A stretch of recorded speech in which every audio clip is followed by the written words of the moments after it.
আসসালামু আলাইকুম রহমতুল্লাহি ও বারাকাতুহু। জি, আমি ডাক্তার মীর শহীদুল ইসলাম।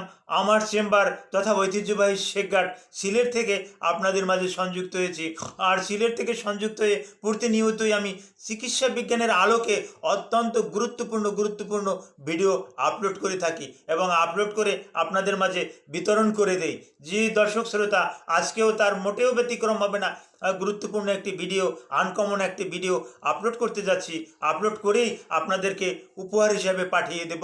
জি দর্শক শ্রোতা, ভিডিওটা না টেনে পুরো ভিডিওটা দেখলে আপনি অনেক অংশে উপকৃত হবেন এবং এটা চেষ্টা করবেন আপনার ফ্রেন্ড সার্কেল যারা আছে এই ফ্রেন্ড সার্কেলের ভিতরে এটা বিতরণ করে দেওয়ার জন্য। ফ্রেন্ড সার্কেলদের ভিতরে বিতরণ করলে ফ্রেন্ড সার্কেলরা এটা দেখার সুযোগ পাবে। দেখার সুযোগ হলে আপনি যে রকমের উপকৃত হলেন তারাও অনেক অংশে উপকৃত হবে। এভাবে বিষয়টা জানাজানি হয়ে যাবে। জানাজানি হয়ে গেলে আপনি চিকিৎসা সম্পর্কে একটা ধারণা নিতে পারবেন। আর একটা সময় দেখা যাবে যে আমি যে রোগটা নিয়ে আলোচনা করতেছি এই রোগটা আপনারই হয়ে গেছে।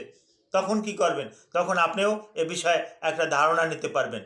আর এই এখন যে রোগটা নিয়ে আলোচনা করব এই রোগটা বেশি বেশি হয়ে থাকে ইদানিংকালে। হ্যাঁ, যার পরিপ্রেক্ষিতে এই রোগটা নিয়ে আলোচনা না করলেই নয়। বেশিরভাগ রোগীদের ক্ষেত্রেই এটা আমরা পেয়ে থাকি, দেখে থাকি, যার পরিপ্রেক্ষিতে এই গুরুত্বপূর্ণ রোগটা নিয়ে আলোচনা করছি। জি, রোগটার নাম প্রোটিনিউরিয়া। হ্যাঁ, হোয়াট ইজ প্রোটিনিউরিয়া? এই প্রোটিনিউরিয়াটা কি? এই প্রোটিনিউরিয়া সম্পর্কে আলোচনা করব। এখান থেকে বাঁচার উপায় কি? এর কোনো ওষুধ আছে কি? কি কি কারণে হয়? কোন কোন রোগে প্রোটিনিউরিয়া হয়? এই প্রোটিনিউরিয়াটার ব্যাপারে আমি আলোচনা করব। প্রোটিনিউরিয়াতে ওই পেশাবে ফেনা ফেনা কেন? পেশাবে ফেনাটা কি কেন প্রধান কারণ হিসাবে আখ্যায়িত করে থাকেন ডক্টররা এবং রুগীতেও যারা জ্ঞানী গুণী রুগী তারাও ধারণা করে যে পেশাবে প্রচুর ফেনা যাচ্ছে। প্রস্রাবে প্রচুর ফেনা যাচ্ছে তার মানে প্রস্রাবে অ্যালবুমিন যাচ্ছে। হ্যাঁ, এই অ্যালবুমিন যাচ্ছে, এটাকেই আমরা ওই প্রোটিনিউরিয়া বলি। তো এই প্রোটিনিউরিয়াটা কেন যাচ্ছে? হ্যাঁ, এর কতগুলো কারণ আছে। আপনি সারাদিনে পানি খেলেন কম, যতটুকু খাওয়ার কথা ততটুকু পানি খেলেন না। হঠাৎ করে আপনি ওই কমোডে গেলেন, কমোডে আপনি দাঁড়িয়ে দাঁড়িয়ে ইউরিন পাস করলেন, অর্থাৎ পেশাব করলেন। পেশাব করার পর দেখা গেল ফেনায় ফানায় কমোডের একদম হাউসফুল হয়ে গেল। যেমন ওই গাভী থেকে দুধ দহন করলে, গাভী থেকে যখন দুধ দহন করা হয় তখন কিন্তু যদি দুধ হয় 1 কেজি, আবার ওই ফেনাও হয় 1 কেজি। এটা আমি দেখেছি। আমার সৌভাগ্য হয়েছে গাভী থেকে, হ্যাঁ, গাভী থেকে দুধ দহন, আমি নিজে নিজে গাভী থেকে দুধ দহন করেছি। হ্যাঁ, যার পরিপ্রেক্ষিতে এই কথাটা আমি বলতে পারলাম।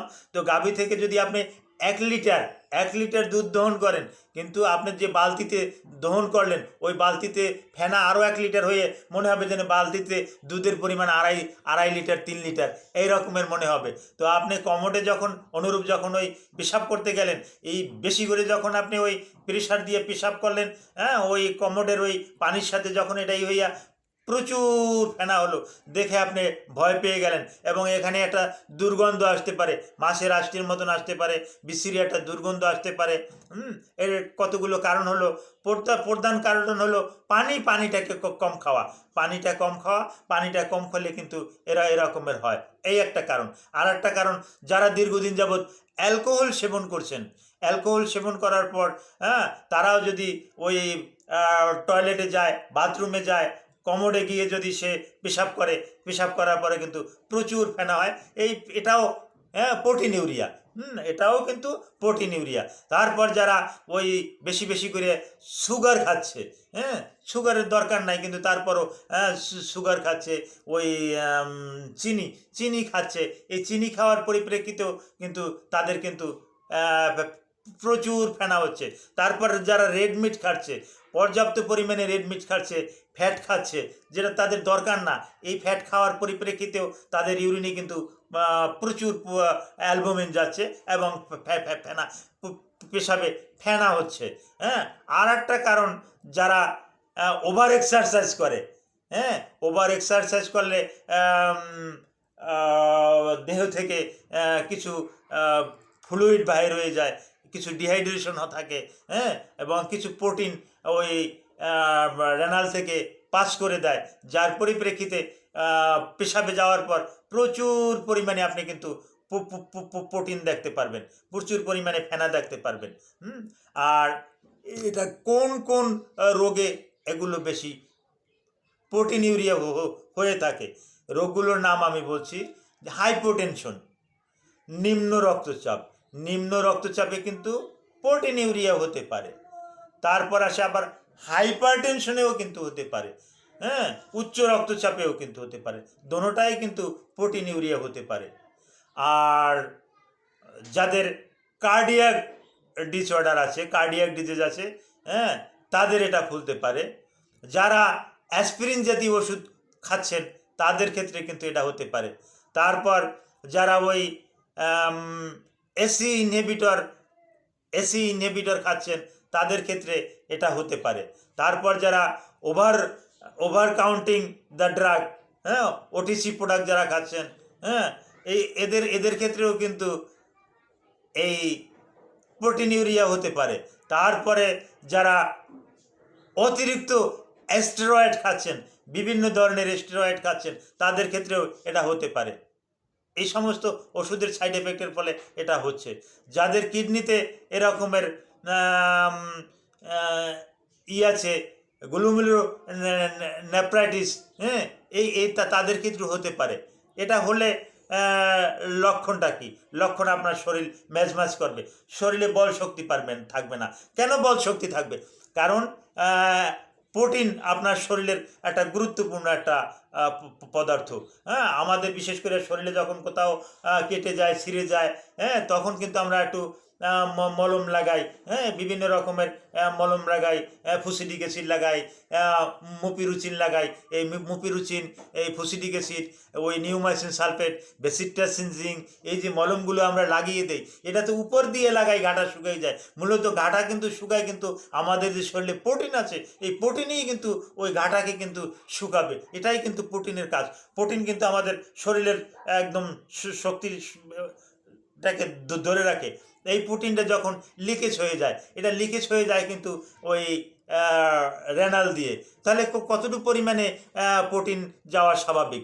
হ্যাঁ, আমরা 24 আওয়ার ইউরিন অ্যানালাইসিস করে দেখি যে 24 আওয়ার ইউরিন অ্যানালাইসিস করে দেখি যে 24 আওয়ার ইউরিনের ভিতরে 150 মিলিগ্রাম 150 মিলিগ্রাম যদি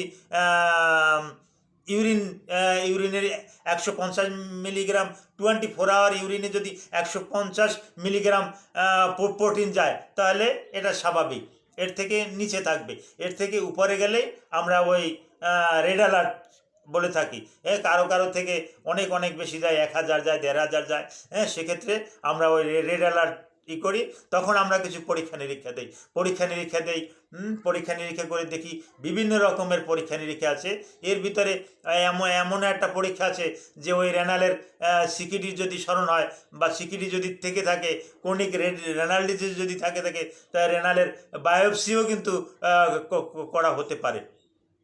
আর রেনালের বায়োপসি ছাড়াও বিশেষ করে সিটি স্ক্যানের মাধ্যমে এটা দেখা যায় যে কোথায় কীভাবে ইউরিনারি ব্লাডার বা অন্যান্য যে আছে, হ্যাঁ, এই বিশেষ করে কোথাও কোনো রকমের কোনো ত্রুটি আছে কি না, এগুলো কিন্তু আমরা দেখে থাকি। হ্যাঁ, আরও একটা পরীক্ষা আছে, বিশেষ করে ওই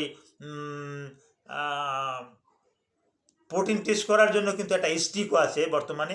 এই স্টিকটা ওই পেশাবের ভিতরে ডুবিয়ে একটু সময় রেখে ওখান থেকে এটা বাইর করলে এখান থেকেও কিন্তু আমরা প্রোটিনটা কত পার্সেন্ট আছে এটা কিন্তু আমরা বুঝতে পারি। এর উপরে ভিত্তি করে কিন্তু চিকিৎসা দিয়ে থাকি। চিকিৎসাটা কি? চিকিৎসাটা হলো আপনাকে স্ট্রেজে থাকা যাবে না। স্ট্রেজে থাকলে আপনার স্টেজে আসেন, স্ট্রেজের অ্যাগেনস্টে যে ওষুধ দেওয়ার দরকার এই ওষুধ দেব। আপনাকে লবণ খাওয়া যাবে না। হ্যাঁ, আপনি যদি হাইপোটেনশন হন তাহলে আপনার প্রেশার উপরে বাড়াতে হবে। হ্যাঁ, আপনি যদি হাইপারটেনশন হন তাহলে যে সকল ওষুধে আপনার ওই ক্ষতি করে না, এ সমস্ত ওষুধ দিয়ে আপনার মানে হাইপারটেনশনটাকে নিয়ন্ত্রণে আনতে হবে। এরকমের যদি আপনার কার্ডিয়াক কোনো সমস্যা থাকে, তাহলে কার্ডিয়াকের সমস্যার জন্য যে সমস্ত ওষুধ দিলে আপনার সমস্যা হবে না, এ সমস্ত ওষুধ আপনাকে দেওয়া যেতে পারে। Thank you all.